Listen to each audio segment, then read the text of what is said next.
সেদিন তো আমরা স্টেডিয়ামে ছিলাম, উনি তো কিছুই সেদিন বললেন না। মানে ওটা তো ললিপপ ছাড়া আর কিছুই নয় আমাদের।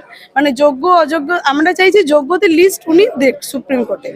আমরা যে যোগ্য এই কথাটা উনি কেন বলতে চাইছেন না যে আমরা যোগ্য বলে? আমাদের নামে কোথাও অ্যালিগেশন নেই, কোথাও আমাদের অ্যালিগেশন নেই, কিন্তু তা সত্ত্বেও উনি কিছুই বলছেন না, শুধু বলছে ভলেন্টারি সার্ভিস দিতে। কেন দেবো আমরা?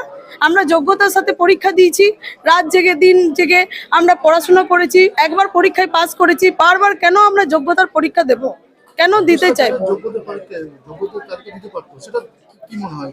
ওনার কাছে হ্যাঁ অবশ্যই, উনি যখন এসএসসি নিচ্ছে, এসএসসির কাছে নিশ্চয়ই কিছু না কিছু তো আছে যেটা উনি পাবলিশ করছেন না। আমরা চাইছি ওটা পাবলিশ করে যোগ্যতার একটা লিস্ট জমা করুক, যাতে আমরা অযোগ্যদের সাথে মানে নিরপরাধ ভাবে, আমরা তো অপরাধী হয়ে গেলাম না। আমরা যোগ্যতার সাথে পরীক্ষা দিয়েছি, কিন্তু তাও তো সবাই আমাদেরকে অযোগ্যই ভাববে, তাই না? কিন্তু আমরা কেন সেই শাস্তিটা মাথা পেতে নেব যেখানে আমাদের কোনো অপরাধ নেই? আমরা যদি অপরাধ করতাম তাহলে এই শাস্তি মাথা পেতে নিতাম, কিন্তু যেখানে আমাদের কোনো অপরাধই নেই সেখানে আমরা কেন অপরাধী হিসেবে বাকি জীবনটা কাটাবো? এটা মাননীয় মুখ্যমন্ত্রী তো দেখা দরকার, উনি তো আমাদের সিএম। এটা সেই জন্য আমরা সেদিন স্টেডিয়ামে সবাই মিলে বলতে গেছিলাম, কিন্তু উনি আমাদেরকে আশ্বাসের বাণী শুনিয়ে ছেড়ে দিলেন। এটা কি তার উচিত হয়েছে? কেন ফিরবো বলুন তো? যোগ্যতার সাথে আমরা আমাদের মান সম্মান ফিরিয়ে দিক, আমরা যোগ্যভাবে যেন স্কুলে ফিরতে পারি। আমরা চাই বাচ্চাদেরকে ভালোভাবে পড়াতে, সেই জন্য এই প্রফেশনে আমরা এসেছি। কিন্তু আমরা যোগ্যভাবে তো যাব, ভলেন্টারি সার্ভিস কেন দিতে যাব আমরা? আমাদের কোনো মান সম্মান নেই?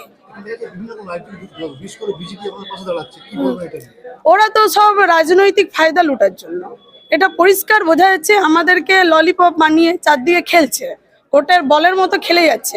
কেউ আমাদের ভালো চাইলে আজকে আমাদের এই দুর্দিন রাস্তায় বসতে হতো কি? আগে বলুন। হ্যাঁ, আন্দোলন ছাড়া তো আর কোনো পথ খোলাই রাখেনি। আমরা তো ভালোভাবে গেছিলাম সিএম এর সাথে মিট করতে, তো উনি তো কোনো আশার আলো দেখালেন না আমাদেরকে।